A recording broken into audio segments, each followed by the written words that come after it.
Hello everyone, and welcome to my 20-second Pokemon Challenge. We're back in Unova yet again this week, on the path to glory once more with a brand new friend. Today we seek to answer, can you beat Pokemon Black with only a Lillipup? Before we get too far into the video, I'd like you all to know that I'm working really hard to produce a new Pokemon Challenge video every week, so if you like this content, please consider liking and subscribing, as it would really mean a lot to me and it would help the channel grow. Anyways, let's quickly cover the rules so we can begin. Rule number 1. No glitches, hacks, or cheats. I do, however, use speed up, otherwise these videos would take far longer to produce and I'd rather produce them quickly. Rule number 2. I can only use one Pokemon in battle. However, because I'm not cheating, I do need to use HM Pokemon for travel purposes only. And lastly, rule number 3. No items in battle. This doesn't include held items, as I use Everstones during some runs, and so other held items are also allowed if necessary. With all of that out of the way, let's begin. Getting our starter in black and white is pretty annoying since we have to go through 2 battles before we can check our nature. The battles are easy, just trading tackles, but they still make each reset that much longer. All that aside, this time we reset until we got a female adamant Lillipup. Normally I don't care about the gender, but this time it was pretty important. We could have probably also done the run with Jolly Nature, but since we got an adamant female first, that's what we went with. Normally, we would nickname our starter and then jump straight into EV training since we get access to Pokeballs around this time. Sadly, Route 1 in Unova is not where we want to grind. The issue is that Route 1 only has access to Patrat and Lillipup, where we can only get attack EVs. Normally, that would be completely fine if only the next route didn't have those Pokemon as majority encounters. Due to the rarity of Purloin on Route 2, we're sort of forced into grinding there instead so that we can save as much time as possible. Instead of wasting our time, we're going to avoid battling anything on Route 1 and head straight over to Accumula Town so that we can watch Gets' speech, where he reminds everyone to like, comment, and subscribe to help out the channel's battle against the YouTube algorithm. With Gets' speech concluded, N approaches us from the crowd and challenges us to a battle. N's only Pokemon is his Purloin, who we trade tackles and scratches with until Purloin faints. Now that we have access to Route 2, we can finally begin our EV training. On Route 2, we're able to knock out 252 Patrat and Lillipup for attack EVs while also knocking out 252 Purloin for speed EVs. This took actual hours. Purloin are really hard to find here and it sucks.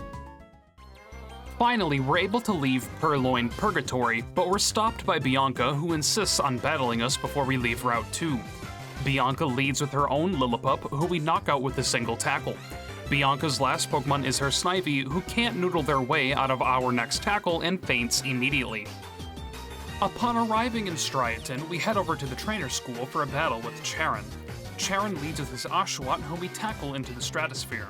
Following Oshawott is Purloin, who we also tackle into orbit alongside Oshawott so that Oshawott doesn't get too lonely. Finally, after 5 rival battles, we're ready for our first Gym Leader challenge. Since we replaced Tepig for this run, we're battling against Cress.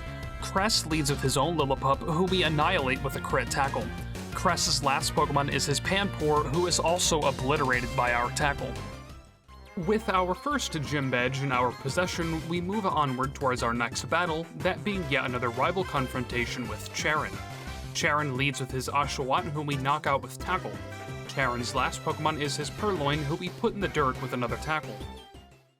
Finally, we arrive at the second gym, but before we can challenge the gym leader, N pops out and draws us into a surprise battle. N leads with his Pidove, who we bring down with tackle after being hit with a quick attack. N's next Pokemon is his Timber, who we brutalize with a crit tackle. N's last Pokemon is his Temple, who we yet again completely obliterate with tackle. Moving into our second gym battle, Lenora is our opponent.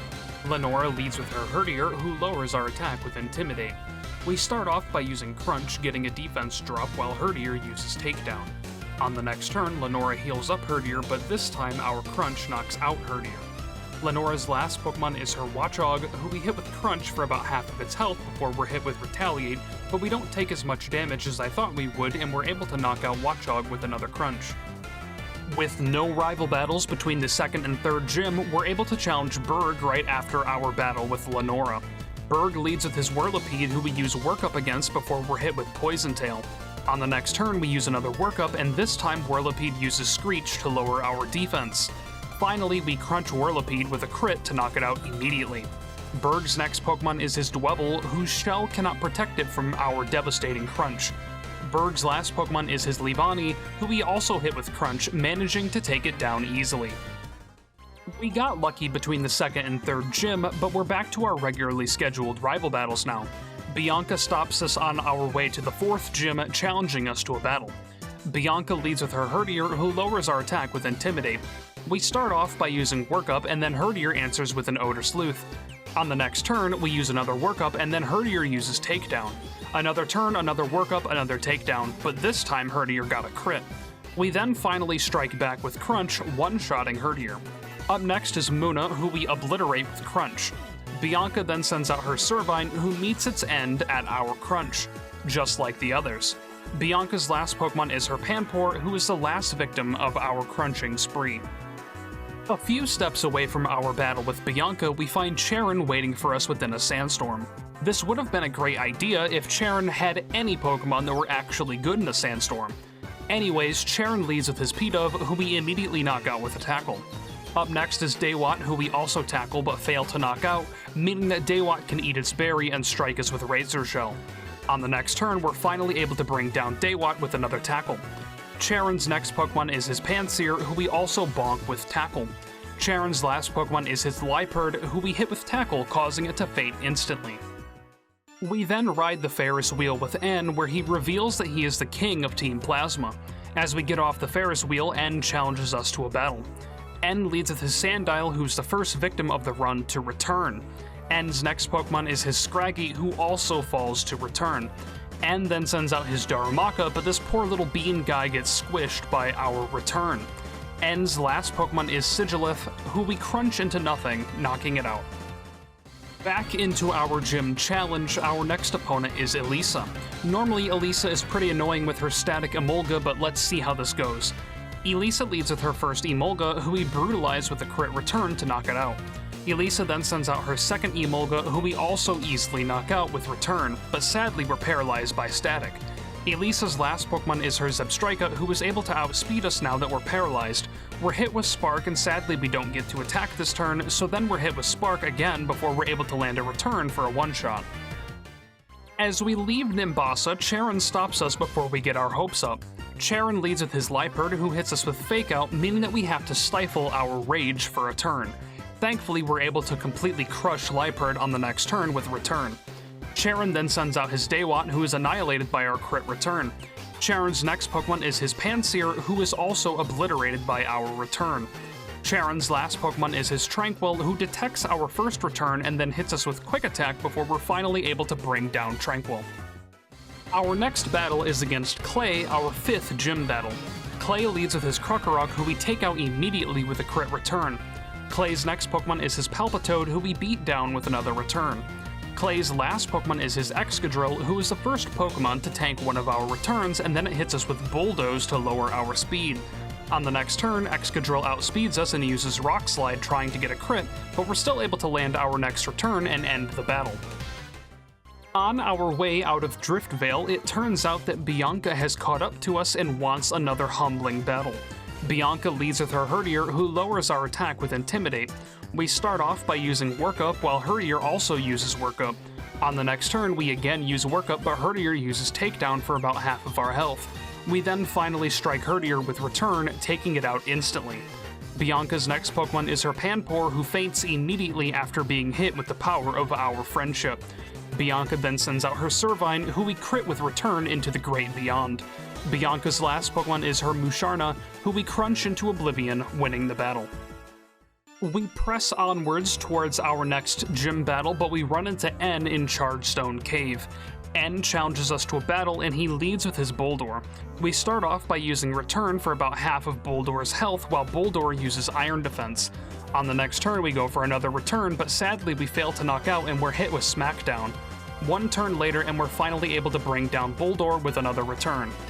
N's next Pokemon is his Joltik, who we crush easily with Return. N then sends out his Ferroseed, who we repeatedly hit with Crunch, hoping for a defense drop.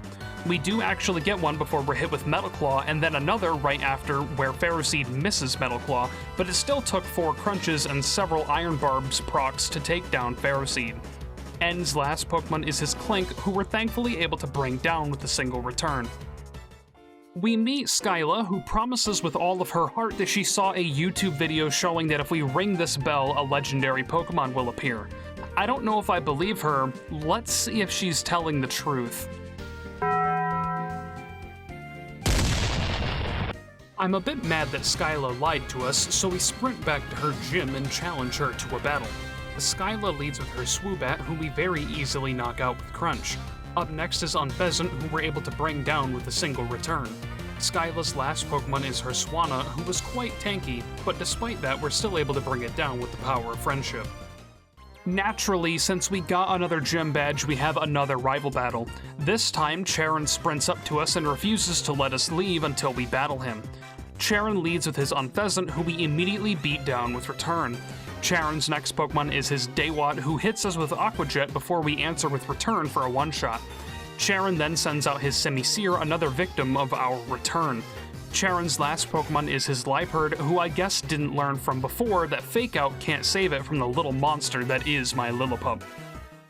I told Bryson that he has the best gym even if he has the worst hair. I guess that he was insulted by this since he immediately responded by challenging us to a battle. Bryson leads with one of the best Gen 5 Pokemon, Vanillish. Sadly, Vanillish is knocked to the ground immediately, making me tear up a bit. Up next is Beartic, who actually tanks our return and hits us back with Swagger. Thankfully, we don't hit ourselves in confusion after Bryson heals up Beartic, and we're able to knock out Beartic with another return. Bryson's last Pokemon is his Cryogonal, who we also pulverized with Return after snapping out of confusion. We have to walk up an actual ton of stairs, and at the top of those stairs, we walk in on N usurping our main character spot by awakening a legendary dragon before we can. He's a good sport about it though, and tells us that he wants to fight us as an equal, and directs us to get our own legendary dragon. We have a short excursion to the desert resort, and then return to Nacrene, where we finally acquire the Light Stone. Sadly, the stone won't react to us just yet, and we're sent to the final gym to get answers. Right after Bianca participated in a discussion about how important the situation is, she catches back up to us and insists on having a battle. Seriously, who okayed this fight? Anyways, Bianca leads with her Stoutland, who lowers our attack with Intimidate. We begin by using Workup while Stoutland uses Retaliate. We then use another Workup and Stoutland decides to follow our lead. However, it's too late for Stoutland and we send it over the Rainbow Bridge with Return. Superior is sent up next, who also meets its end at the hands of our friendship. Simipour is Bianca's next Pokemon, who we blast into the stratosphere with Return. Bianca's last Pokemon is her Musharna, who we brutalize with Crunch, knocking it out. We made it to our destination just in time to see Getsus giving another speech, something about how cool it would be if you liked, commented, and subscribed to the channel. Despite Getsus's enthusiasm, the crowd didn't appear to appreciate his shameless plugging and shooed him away quickly. Exposition. After a riveting conversation with Drayden and Iris, we enter into a gym battle against Drayden. Drayden leads with his Fracture, who we use Workup against while it uses Dragon Dance. On the following turn, we're still faster, and we're able to bring down Fracture with a Return. Up next is Druddigon, who also falls to a single return, though the rough skin does hurt us a bit. Drayden's last Pokemon is his Haxorus, but we're able to slay this dragon easily with the power of friendship. One last Charon battle, one last Charon battle, one last Charon battle. Charon leads with his Unpheasant, who detects our first return and then somehow tanks our second, setting up a Razor Wind. We take out the bird with Crunch on the next turn. Samurott is our next foe, who thankfully falls to a single crit return. Charon then sends out his Liepard, and since it didn't use Fake Out, we're able to knock it out with ease. Charon's last Pokemon is his Semi-Seer, who looks the way I feel about all of these rival battles. Getting into the Elite Four, I decided that we should start with the hardest member and then work towards the easiest. Marshall is our first opponent, who leads with his Throw. Throw isn't a huge threat, and we instantly knock it out with Return. Marshall then sends out his Conkeldurr, who also thankfully falls to Return. Up next is me and Xiao, who we completely eradicate with Return. Marshall's last Pokemon is his most threatening, Sawk, who sadly has Sturdy, so we can't one-shot. Fortunately though, the Brick Break Sock used against us only does about half of our health, meaning that we can enter into a sturdy heal stall against Marshall until he runs out of healing supplies. Finally, Marshall runs out of healing and we finish off the Sock. Well, Marshall went swimmingly, so we're on to the next Elite Four opponent. Up next is Grimsley, who has a few problem Pokemon on his team. Grimsley leads with his Scrafty, who we immediately knock out with Return. Up next is Crocodile, who sadly lowers our attack with Intimidate. Fortunately, we're still strong enough to one-shot with Return despite this. Grimsley's next Pokemon is his Bisharp, and here we decided to use Workup, tanking a Night Slash for a bit of damage. We then use Return for a bit more than half of Bisharp's health, and we're hit with another Night Slash.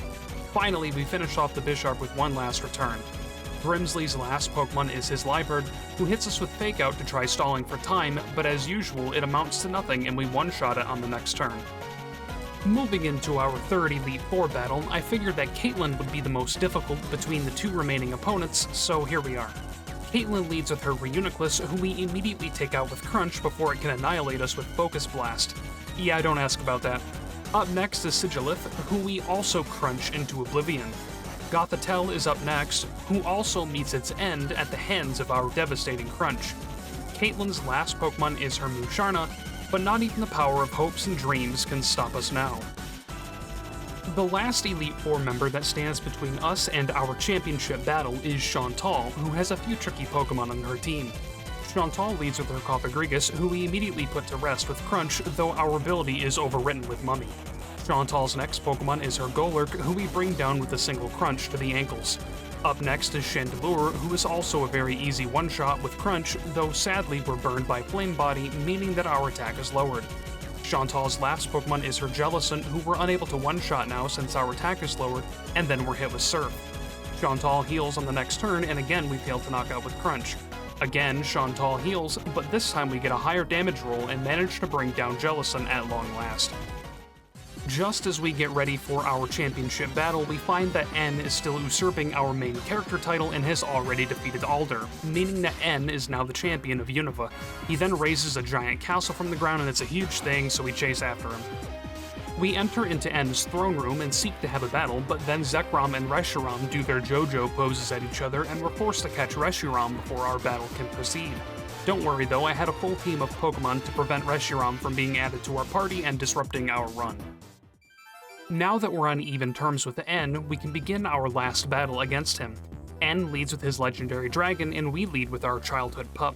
We start off by using Workup, tanking a Fusion Bolt in the process. On the next turn, we again use Workup, but this time I guess we intimidated Zekrom since it put up a light screen. We again use Workup, and this time we're hit with another Fusion Bolt. Finally, we're ready to fight, and we slay this mighty dragon with the furious might of our friendship. N sends out his Klinklang next, but Lillipup has the gift of prophecy and knew that it was in fact the Zoroark all along. The real Klinklang is sent out next, however, it too falls just like Zoroark did. N then sends out his Vanillix, and man, it just breaks my heart every time we have to knock out one of these ice cream boys. N then sends out his dreaded Caracosta, but I've been planning for this since the start of the run. We land Attract, and Caracosta is unable to battle. We then use Return and Caracosta misses Stone Edge, meaning that we can land another Return after N heals it back up.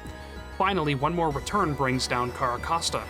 N's last Pokemon is his Archeops, who we very easily bring down with one last Return. N relents now that we've secured our main character title, but Getsis has a problem with this. Getsis is absolutely livid that we skipped over several of his other speeches during the run and cannot abide that we're censoring his plugs for the channel. I'm serious guys, Getsis is a menace, he has to be stopped. Getsis leads with his Cofagrigus, and I had a devious idea. Attracting Cofagrigus so that it couldn't Toxic us. It actually worked somehow, so on the next turn we use Workup and Cofagrigus misses the one chance it had at using Toxic against us. We then immediately knock out the Cofagrigus before it can do any real damage. Getsis then sends out his Hydreigon, but we're no stranger to bring down dragons at this point and promptly knock it out. Getsis' next Pokemon is his Bouffalant, who we return into the Great Beyond. Getsis then sends out his Seismitoad, but not even the seismic Pokemon can withstand the power of our return. Up next is Bisharp, who we blast with Return but fail to knock out, meaning that we're hit with Night Slash. On the next turn, Getsis heals up Bisharp, but we hit it again with another Return, lowering it back down. Finally, one more Return ends Bisharp. Getsis' last Pokemon is his Electros, who we completely annihilate with the last Return of the run. This run was actually super fun to plan and play. I was unsure of whether I wanted to use an Adamant or a Jolly nature and figured that the first female Lillipup that I got with either of these natures would be the one that we went with. Adamant actually ended up being a lot more useful, I believe, so I'm very thankful that we got lucky. And yes, I had been planning on using Attract since the very beginning of the run since we needed a way to deal with sturdy Pokemon, and since all of those Pokemon were male, this is why we needed a female Lillipup in particular.